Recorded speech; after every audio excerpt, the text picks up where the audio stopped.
In January 2019, I decided to apply for the Camp America programme. I had just turned 18 and was therefore old enough to go. This is something I had dreamed of doing since I was a little girl and made a spur of the moment decision to apply. I went through all of the online application process for my application to go online for camps all over America to see. I listed my skills and qualifications, which included music, photography, and sports leadership, which I had achieved at school. I attended a recruitment fair at Dynamic Earth in Edinburgh. This is where camps from all over America come to recruit staff on the spot. I, however, did not get placed at this recruitment fair.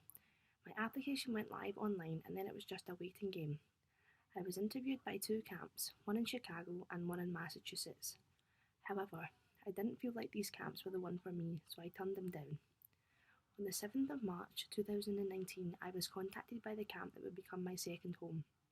I had two Skype interviews with the director, and on the spot, he hired me.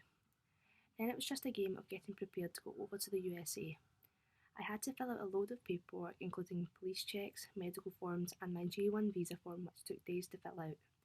I also had to go down to London to go to the American Embassy in order to get my visa. This was a fun trip that I took with my mum. We went to see a West End show after the embassy and stayed over in London for the night. I also spent a lot of time on a Facebook group chat with the other staff that were going to my camp. We used this to get to know each other before we flew over. I also had to buy and pack a load of summer clothes, and I packed way too much.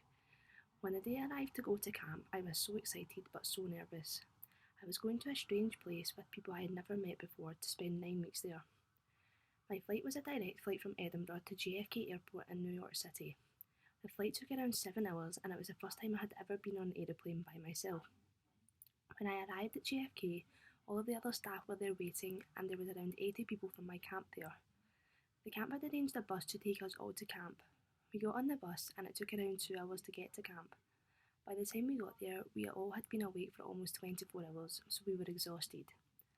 I was hired at Camp Laurelwood, which is a Jewish sleepaway camp in a very small town called Madison in the state of Connecticut. This camp was for kids aged 5 to 15. My camp had a range of different activities from high ropes courses, archery, soccer, basketball, music, drama, swimming, arts and crafts, and so many more activities.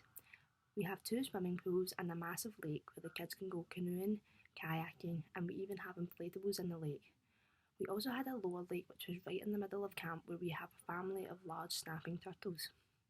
We had a massive dining hall that all campers and staff would have meals in together at the same time every day. We also had a place called the Rec Hall, which is where we'd go to watch movies on rainy days or where we would host talent shows and things like that. I was hired as a music specialist, which meant that I would spend most of my days teaching all ages of kids music. I also would sing at Shabbat services and song sessions. The first 2 weeks of camp was staff weeks, first week for international staff, and then the American staff joined us for the second week. This was one of the best parts of camp for me because this is where I became close with all of the other staff members and made friends from all over the world.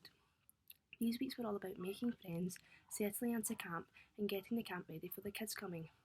We went bowling, shopping, out for ice cream, and just had an all round good time before the kids got there.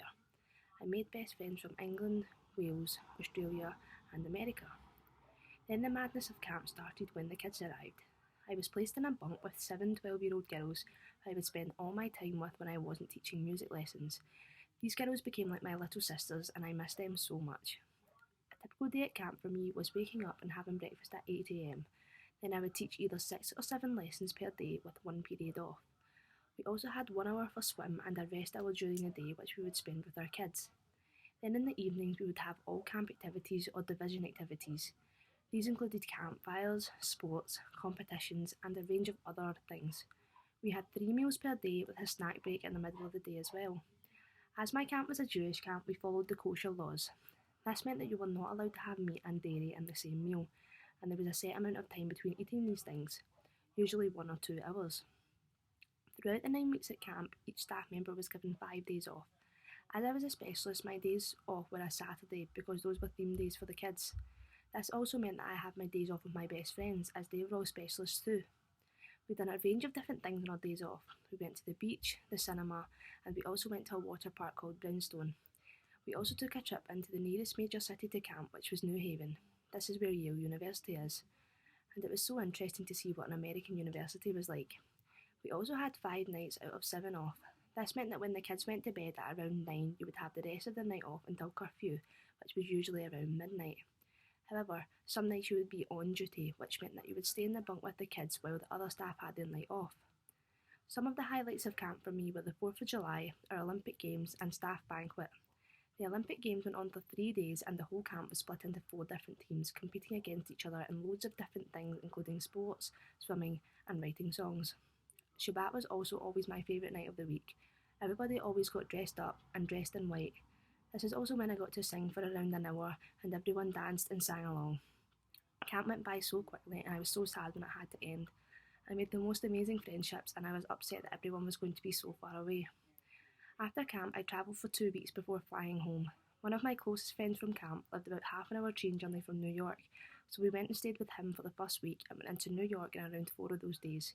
We done the usual things like seeing Times Square, 9/11, Empire State, and Central Park. I also went into New York alone one of these days to see the Broadway show Dear Evan Hansen. Myself and my friend Emma then got a bus to Washington DC to meet up with our best camp friends, and we spent 3 days there living in a hostel and seeing all the sights like the White House. We then went to Philadelphia for 2 days and saw the Rocky Steps and the Liberty Bell, but by this time I was exhausted and ready to come home. We then headed back to New York for a few days where I went to see another show and then flew home. Overall, this was the best summer of my life, and I'm so happy that I get to experience it again next summer. I cannot wait to see all my friends and my kids again and hopefully have another amazing summer.